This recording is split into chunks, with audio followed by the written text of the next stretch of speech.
Here we go. Hi. I was listening to The Climb by Miley Cyrus. My late millennials, early Gen Z girls feel like that in your heart. You know that song? I feel like that song just guts me every time I listen to it. And I feel like if you've clicked on my video, you can relate to that. Oh, I hope this isn't undoing. I'm using here on my rear view mirror. My Octobuddy is carrying the weight of the team right now. So I'm listening to this song and I'm thinking about how my whole life has just felt like always another mountain to climb. And it's like, wow, that's such an intense life.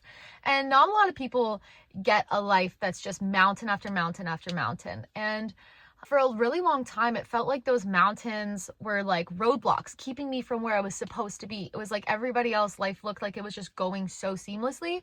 And I just had these mountains constantly. And it was like these detours and these mess ups. And just like it felt like I was just never getting it right. And just looking around and seeing everybody else who's just coasting along their beaten path and they're doing fine and they're paying their bills on time and they have kids in wedlock. They follow the normal thing. And I don't know what was in me to just do nothing the same as them and just constantly pick mountains to climb instead. And I had this voice in my head that said, it's no longer mountains being put in your way to climb. You now get to pick the mountains. And it's such a powerful thing when you put yourself into a space of being able to create a life instead of life constantly happening to you. And now you get to pick the mountains that you want to climb, because after I had this epiphany of my life has been just one mountain after another.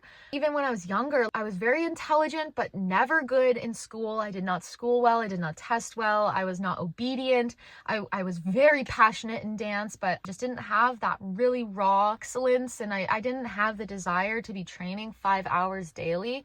And it was like, I was always just like, I had it, but I didn't. And that's always what my life felt like. And it was like, everything just felt like a mountain to climb. Nothing ever felt effortless to me.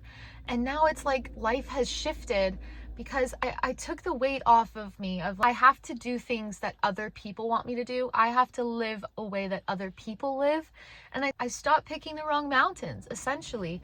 My life is made for mountains. And I just realized that. I realized as I had this epiphany, I was like, my life is made for mountains. And there's not a lot of people whose lives are made for mountains, but it's those people where it's like, man, it's just never working. I feel so caught up in here.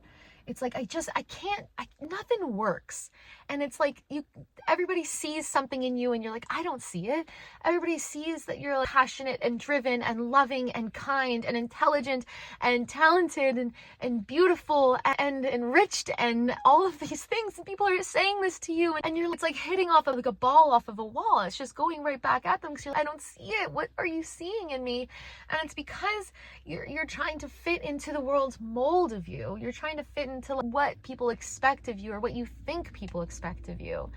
And I realized that. And over the last decade of my life, it's been a journey of let going slowly of every expectation that people had of me because they saw something in me, and starting to realize that just because they saw something in me, it doesn't mean that because it's not working the way that they thought it would work, that it's not in me. They see the intelligence, and so I'm like, oh, let me apply myself intelligently. I'll go to school and I'll do this, but then schooling doesn't work. And it's because you're a different kind of intelligent and you're using the societal explanation of intelligence. And it can go on and on and on. And I've been on this journey of unpacking that for the last decade of my life, just unpacking who am I and how am I supposed to fit in this world. And I realized that I've been put in this position to climb these mountains, almost like resistance training, almost lifting weights in life to get strong, to be able to pick mountains that are worthy of climbing now. And it's not everybody's journey. And so if you're on this video, I think it might probably be part of your journey. We have a friend.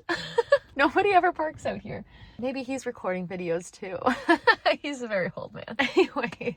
And so I think of that phrase, and people get so frustrated with this phrase where they're like, God gives his toughest battles to his strongest soldiers.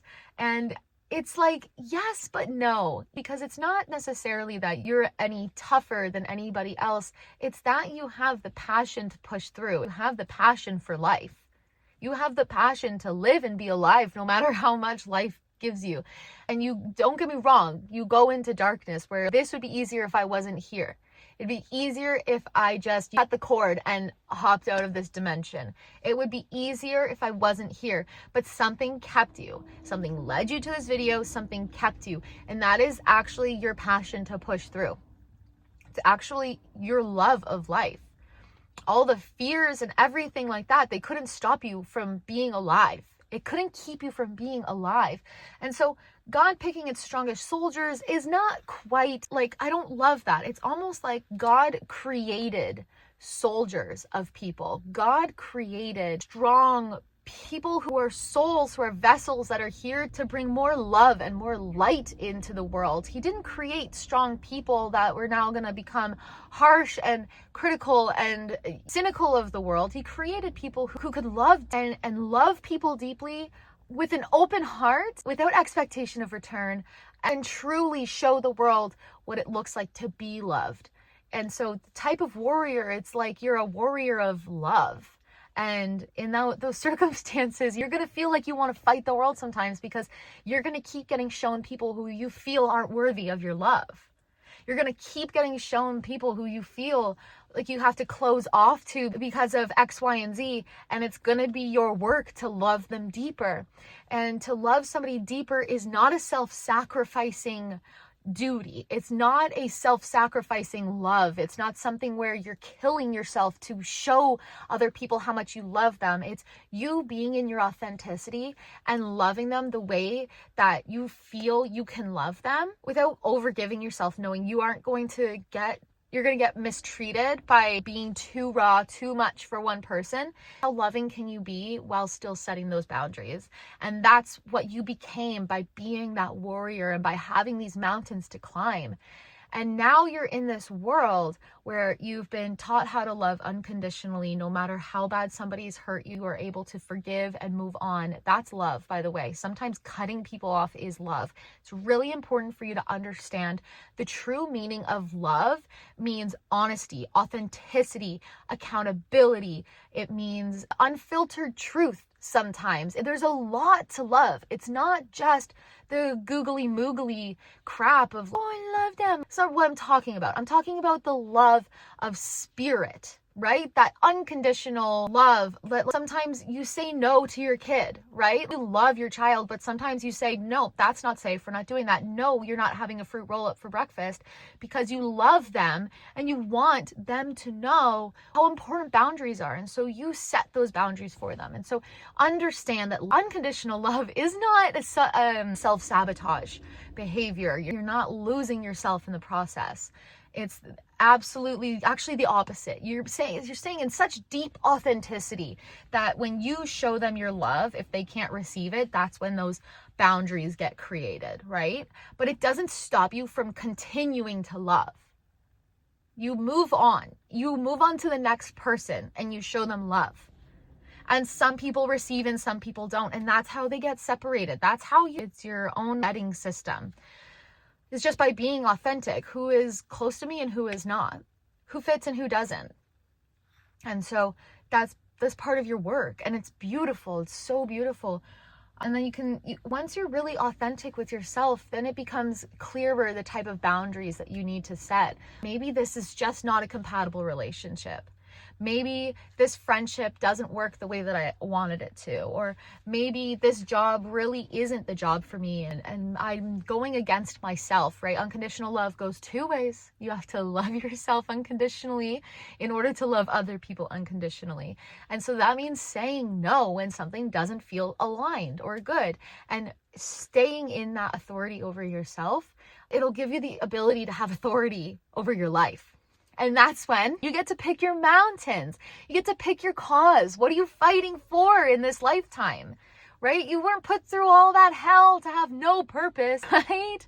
You were put through that. You were shown the truth behind the masks and you could see past everything. And now you're in this position of, well, what do I do? Pick a mountain and start climbing, because you have the skills. You've climbed enough mountains. You've been training for this. Now, what skills have you accumulated so much of that this is the mountain I'm going to climb? What mountain are you going to climb? It's so beautiful. And this is why you can't even be mad.